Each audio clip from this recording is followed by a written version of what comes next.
selamat pagi. Happy Sunday bagi semua yang ada di Zoom meeting hari Minggu ini. Dan juga good day untuk semua yang menonton melalui YouTube di hari apapun dan dimanapun Anda berada. Selamat datang di online service 111 Community. Setiap hari Minggu jam 11, jangan lewatkan kesempatan untuk sama-sama beribadah di Zoom meeting yang linknya bisa dilihat di deskripsi video di bawah ini. Atau cek media sosial kita 111.jkt. Nah, bulan ini kita sedang mempelajari kitab Roma yang sudah berlangsung selama 3 sesi, dan hari ini kita mau lanjutkan pembahasan kitab Roma. Kitab yang kaya akan pewahyuan dari Tuhan bagi semua manusia dimanapun kita berada dan di masa manapun. By the way, good job pada Samantha, Casey, dan last week Angel dan Jeremy. Your sharing tuh semua udah memberkati saya, dan saya percaya sharing-sharing yang kalian telah bagikan akan menjadi blessing terhadap semua yang mendengarkan. Mereka akan semakin mengenal kebenaran Tuhan dan semakin dekat dengan Tuhan. Excuse me. So, hari ini saya mau mengangkat sebuah topik, mengapa seorang tidak memerlukan Tuhan. Menurut saya, seorang yang merasa tidak memerlukan Tuhan adalah karena dia merasa dirinya sudah benar. Saya jelaskan sekali lagi. Seorang yang merasa tidak memerlukan Tuhan adalah karena dia sudah merasa dirinya sudah benar. Coba pikir sebentar. Jika seorang sudah merasa dirinya benar atau righteous, buat apa lagi memerlukan Tuhan? Ya enggak? Ini artinya pada intinya, seseorang tidak merasa perlu Tuhan karena dia memiliki pengertian yang salah mengenai righteousness, kebenaran ini. Ini sebenarnya jawaban langsung daripada topik pertanyaan kita hari ini. Nah, sekali lagi, seorang merasa tidak memerlukan Tuhan karena dia memiliki pengertian yang salah mengenai righteousness. Dirinya merasa sudah benar. Dan Yesus sendiri berkata, orang sehat tidak memerlukan dokter. Kalau kita cek di Lukas 5 ayat 31 sampai ke 32, Jesus answered them, "Healthy people don't need a doctor, sick people do. I have come to call not those who think they are righteous, but those who know they are sinners and need to repent." Jadi pengertian mengenai righteousness adalah kunci agar seorang bisa menerima Injil, kabar baik dari Yesus Kristus mengenai Tuhan kita. Nah, saya mempelajari kitab Roma ini dan saya rasa ada sebuah jawaban atas pertanyaan ini. Kitab Roma merupakan sebuah kitab yang dituliskan oleh Rasul Paulus untuk menjelaskan secara gamblang apa sih itu righteousness dan inti dari Injil itu. Dan kitab Roma juga menjelaskan mengapa penting bagi semua orang untuk mendengarkan Injil dan mengetahui posisi mereka di mata Tuhan. Sehingga semua orang bisa memutuskan apakah mereka mau menerima kebenaran ini atau tetap berjalan dengan kebenarannya sendiri. Mari saya kembali dulu ke pertanyaan tadi. Mengapa seseorang merasa tidak memerlukan Tuhan? Meski menurut saya jawabannya hanya satu, yaitu pengertian yang salah mengenai righteousness. Tapi manifestasi daripada sikap seseorang, pemikiran orang ini dalam menentukan Tuhan itu diperlukan atau tidak, itu sebenarnya ada beberapa contoh manifestasi. Kita sebut saja yang pertama si Alfa. Alfa berkata, "Aku tidak perlu Tuhan. Aku sudah melakukan seluruh perintah agama." Ini adalah seorang yang religius. Dia merasa sudah melakukan seluruh ritual dengan baik. Ajaran dan aturan agamawi adalah kebenaran diri dia. Dan dalam kitab Roma 2 ayat 17-20, Rasul Paulus menggambarkan orang Yahudi sebagai orang yang contoh alfa ini. Di mana mereka merasa benar karena mereka sudah melakukan seluruh hukum Taurat. Tapi apa benar-benar bisa? Roma 2 ayat 21-23 menyatakan kalau mau jujur, semua orang religius pasti sadar dia tidak bisa melakukan semua perintah agamanya dengan secara sempurna.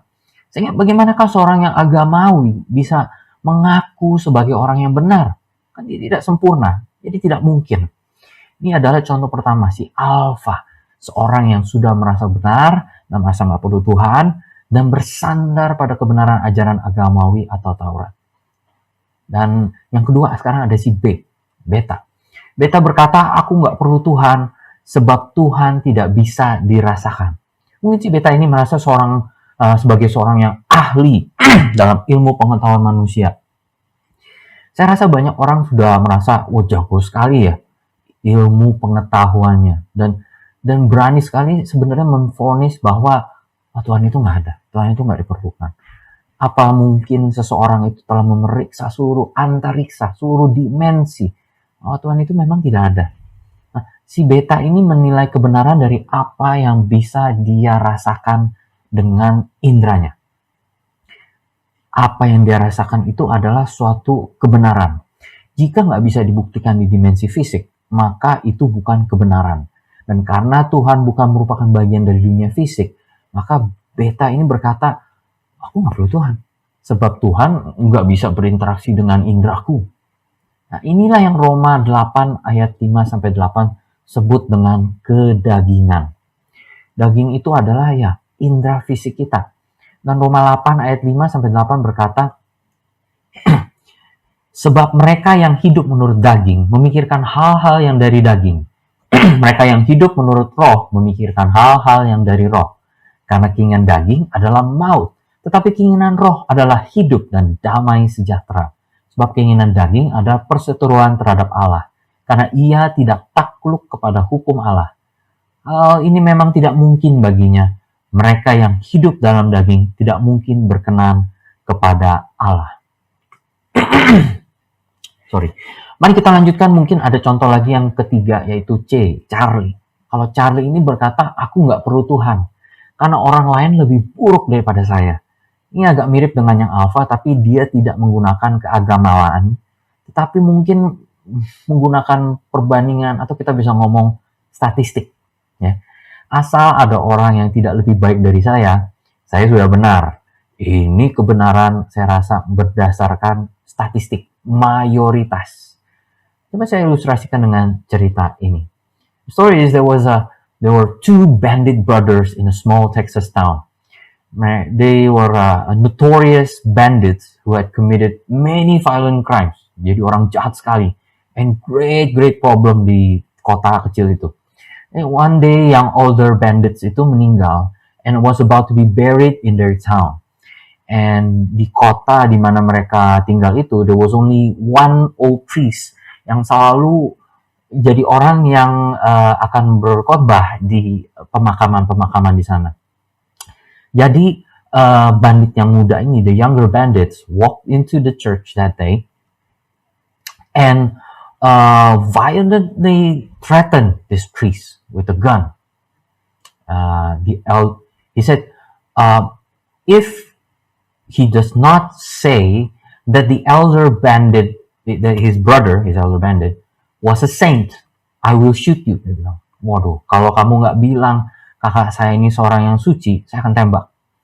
Terus dia tinggalin priest itu, dan kebesokannya mereka tentu ada acara pemakaman ini, and everybody in the town would gather. Dan mereka mau tahu nih, priest ini bakal ngomong apa.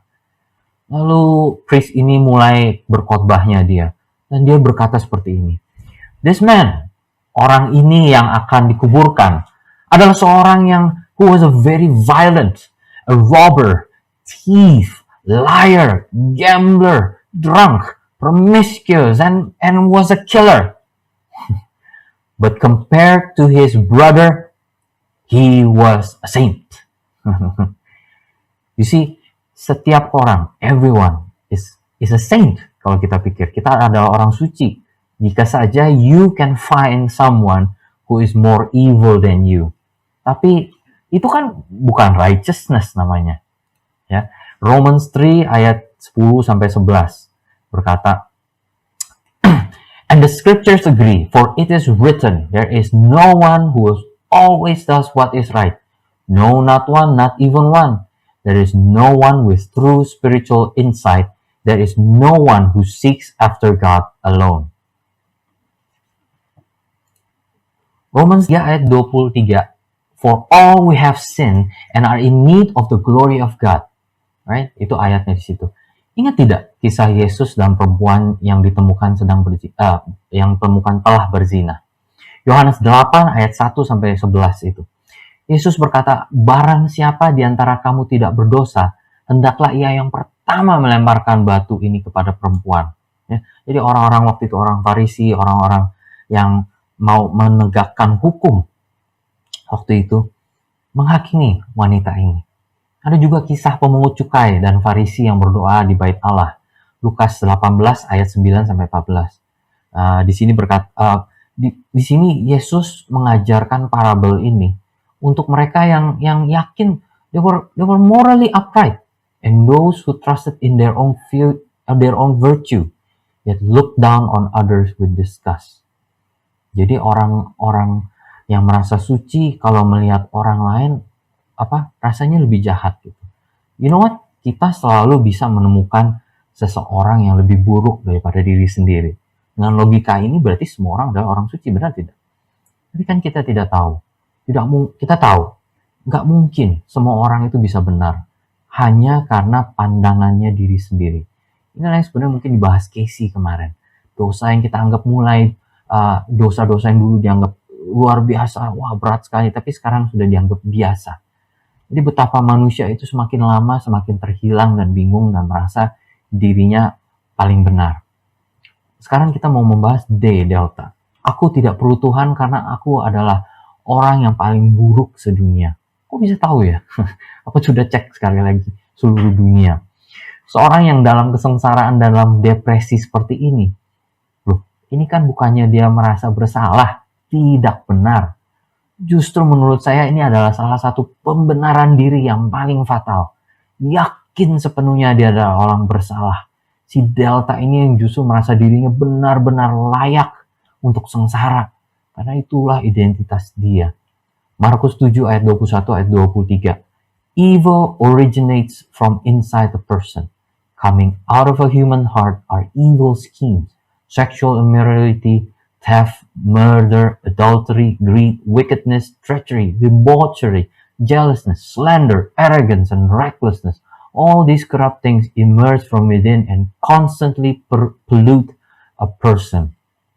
2 Korintus 7 ayat 10. God designed us to feel remorse over sin in order to produce repentance that leads to victory. This leaves us with no regrets, but the sorrow of the world works death.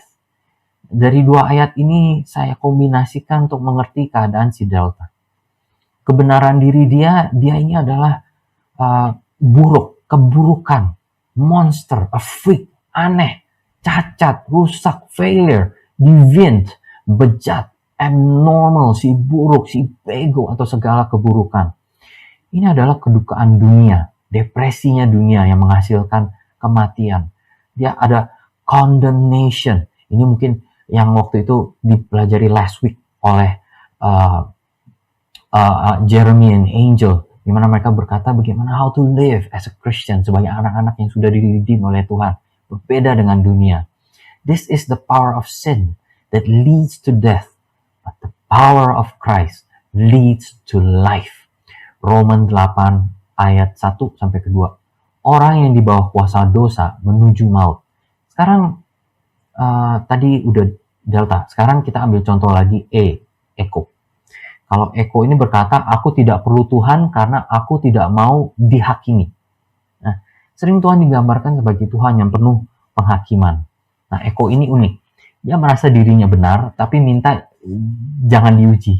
Seperti seorang murid, dia merasa pintar, tapi tolong jangan dikasih ulangan atau ujian. Ini kebenaran yang terasa benar, tapi takut atas penghakiman. Ya. Jadi jiwa Eko ini mungkin terasa damai. Pada saat percobaan datang, langsung aja goyah dan runtuh. Saat penuduhan masuk, jiwanya langsung bergumul, patah semangat. Jelas bahwa dia terlepas. Jadi kita jelas ya, terlepas dari siapapun. Nggak bisa menghindari penghakiman. What makes you think that you can escape God's judgment? Roma 2 ayat 3b sampai 5 berkata, do the riches of his extraordinary kindness make you take him for granted and despise him? Haven't you experienced how kind and understanding he has been to you? Don't mistake his tolerance for acceptance. Do you realize that all the wealth of his extravagant kindness is meant to melt, untuk melelehkan your heart and lead you into repentance? But because of your calloused heart, hati yang sudah beku, hati yang udah kayak kapalan, sudah semakin tertutup, and refusal to change direction, you are piling up wrath for yourself in the day of wrath, when God's righteous judgment is revealed. Eko mungkin merasa nggak memerlukan Tuhan karena aku tidak mau dihakimi. Aku merasa, ya udahlah, aku sudah orang benar, nggak usah dites, nggak usah dihakimi. Jadi, udah, aku nggak perlu Tuhan. I don't need all these things. Tapi, you know, penghakiman akan tetap datang, terlepas dia merasa perlu atau tidak. Dari contoh-contoh ini, Alpha, Bravo, Charlie, Delta, dan Echo, dan seterusnya, dalam huruf-huruf lainnya, jelas mereka semua merasa mereka itu orang benar, dengan pandangannya mereka sendiri. Mereka memiliki alasan-alasan masing-masing. Tapi inilah mengapa orang tidak mau mempercayai Tuhan, tidak mau merasa perlu akan Tuhan. Mereka nggak mau menaruh iman kepada Tuhan karena mereka sudah merasa benar sendiri. Mereka memiliki pandangan apa itu kebenaran, what is righteousness. Dan menurut saya tanpa pengertian mengenai kebenaran, righteousness yang tepat, seseorang nggak akan bisa menerima Injil.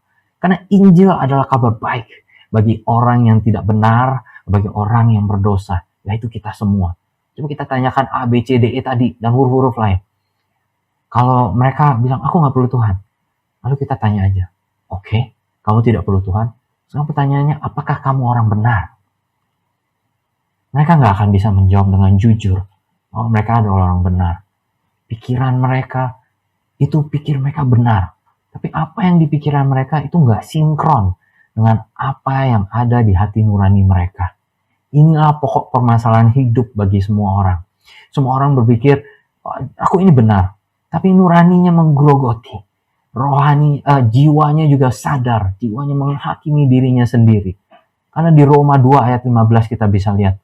Sebab dengan itu mereka menunjukkan bahwa isi hukum Taurat ada tertulis dalam hati mereka. Dan suara hati mereka turut bersaksi dan pikiran mereka saling menuduh atau saling membela. Seorang yang merasa tidak memerlukan Tuhan memiliki kebenarannya sendiri, yang bangkrut dan membohongi nurani sendiri. Righteousness itu adalah kesempurnaan dalam kebenaran. Sedikit cacat, itu bukan orang benar namanya. Sekarang bertanya, bagaimana seorang bisa menjadi benar? Ini ada solusi di mana seorang bisa menjadi benar. Saya akan membagikannya dalam beberapa step. Step pertama, seorang harus menerima dulu bahwa dia itu bukan orang benar, tidak benar. Roma 7 ayat 7b sampai 8. Justru oleh hukum Taurat, aku telah mengenal dosa, karena aku juga tidak tahu apa itu keinginan. Kalau hukum Taurat tidak mengatakan, jangan mengingini, tapi dalam perintah itu dosa mendapat kesempatan untuk membangkitkan di dalam diriku rupa-rupa keinginan. Sebab tanpa hukum Taurat, dosa tidak berkuasa. Roma 5 ayat 20, saya bacakan. So then, the law was introduced into God's plan to bring the reality of human sinfulness out of hiding. And yet, whenever sin increased, there was more than enough of God's grace to triumph all the more. Hukum Taurat jelas menggambarkan keadaan kita yang tidak benar. Ya lagi step 1 tadi. Sadar dan menerima bahwa kita bukan orang benar. Step kedua, sadar bahwa usaha manusia, usaha kita, the doing itu, tidak mungkin membuat seseorang menjadi benar. Sebab semua usaha manusia adalah sampah dan tidak berguna di hadapan Tuhan. Roma 4 ayat 1 sampai 8. Righteousness, di situ dijelaskan righteousness itu bukan merupakan usaha. Righteousness adalah karena iman.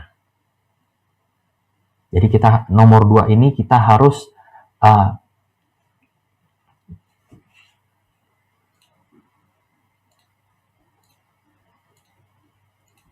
jadi yang kedua ini kita harus sadar bahwa usaha atau doing tidak mungkin membuat seseorang menjadi benar. Nah sekarang kita lanjutkan ke step yang ketiga. Yang ketiga ini adalah menerima hadiah kebenaran dari Yesus Kristus, Tuhan yang hidup. Kalau kita tadi ingat bahwa ada yang alfa misalnya, agama mengajarkan perbuatan. the doing. Tetapi Yesus berkata, percayalah padaku, that's faith. Maka engkau akan menjadi anak-anak Allah.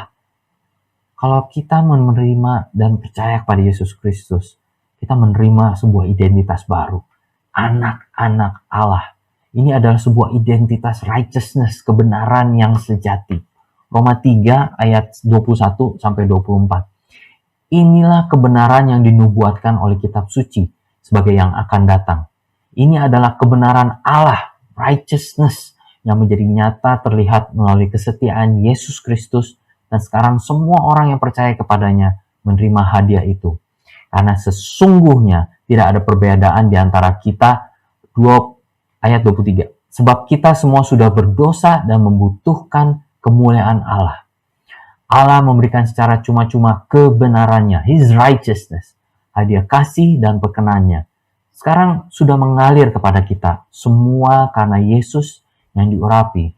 Dan ini telah memerdekakan kita dari rasa bersalah, hukum, dan kuasa dosa. Saya lanjutkan dengan Roma 5 ayat 16-17. Dan hadiah yang mengalir terus-menerus ini memberikan kepada kita jauh lebih banyak daripada apa yang diberikan kepada kita melalui Dia yang berdosa, the first Adam. Oleh karena satu pelanggaran, kita semua menghadapi hukuman mati dengan vonis bersalah. Tapi hadiah kasih karunia ini membebaskan kita dari banyak kegagalan kita dan membawa kita ke dalam kebenaran Allah yang sempurna. Dibebaskan dengan vonis tidak bersalah. Haleluya. Sekali lagi, pada A, B, C, D, E, dan seluruh huruf, dan kepada kita semua, maukah kita menerima hadiah kebenaran ini? Apakah kita seperti orang Farisi merasa diri sudah benar, karena sudah mematuhi seluruh ajaran agamawi kita? Karena masih ada orang lain yang lebih buruk dari kita. Ya? Apakah karena, Tuhan itu juga tidak dirasakan oleh indera kita? Atau karena kita merasa kita nggak layak, karena sudah juga nggak mau dihakimi? Mari kita terima hadiah ini. Hadiah kebenaran dari Yesus Kristus. Di mana kita dibenarkan bukan karena perbuatan kita, tapi karena hadiah anugerah dari Yesus Kristus. Tuhan yang hidup. Dia bukan hanya seorang guru moral. Dia bukan seorang pengajar filosofi. Dia adalah anak Allah yang hidup. Bagaimana menurut Anda? Jika saat ini seperti ada yang berbicara di hati nurani kamu, saya jelaskan pada kamu, ini adalah Roh Kudus. Roh Kudus sedang berbicara bersatu dengan roh Anda. Dan Tuhan sedang mengarahkan jiwa Anda menuruti roh. Mari kita meresponi hadiah anugerah kebenaran ini. Kita semua butuh Tuhan. Saya butuh Tuhan. Dan saya sudah hidup selama ini bersama Tuhan. Berjalan bersama Dia. Dia sungguh Tuhan yang baik. Setia. Meski saya lemah dan tidak setia, saya adalah kebenaran Kristus. Roma 3 ayat 26b. God did this to demonstrate His righteousness, for He Himself is fair and just, and He declares sinners to be right in His sight when they believe in Jesus. Saya adalah kebenaran Kristus. You can say it with me. I am the righteousness of God in Christ. Let's pray together. Mari kita berdoa. Tuhan Yesus, terima kasih atas pemberitaan kebenaran Engkau pada hari ini. Aku berdoa supaya bagi kita semua, terutama bagi yang baru pertama kali mendengarkan pesan ini, pesan kebenaran Kristus, untuk meresponi firman ini dengan penyerahan hati kepadamu. Tanpa Engkau, kami bukanlah orang yang benar. Betapapun hebatnya perbuatan kami, semua itu tidak berarti di hadapan Tuhan yang Maha Suci. Oleh karena itu, kami mau menerima hadiah anugerah kebenaran Kristus atas hidup kami. Dan kami tidak mau lagi hidup dengan kebenaran diri sendiri. Hari ini kami nyatakan kebenaran diri kami adalah sampah di hadapan kebenaran Tuhan. Dan menerima hadiah anugerah kebenaran Kristus dalam hidup kami. Dalam nama Yesus, kami berdoa. Amin. Jika Anda baru pertama kali berdoa seperti itu, silakan hubungi kami agar kami bisa melayani kebutuhan rohani dan pertumbuhan jiwa kamu. Nah, silakan hubungi tim doa melalui WhatsApp yang sudah tertera di description atau media sosial. Dan akhir kata, terima kasih telah mendengarkan. Semoga apa yang saya share hari ini bisa menjadi berkat bagi kamu semua. God bless you.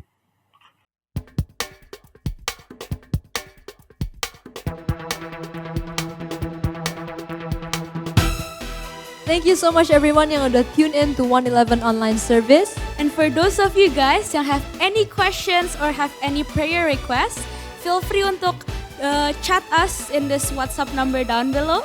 Or juga bisa DM us in our Instagram at 111.jkt. Betul banget. And for those of you yang tergerak untuk memberi, ya kita bisa transfer ke nomor yang ada di bawah ini. And we believe that God has given us all the blessings, ya enggak? Yep. And the least that we can do is to give back to Him.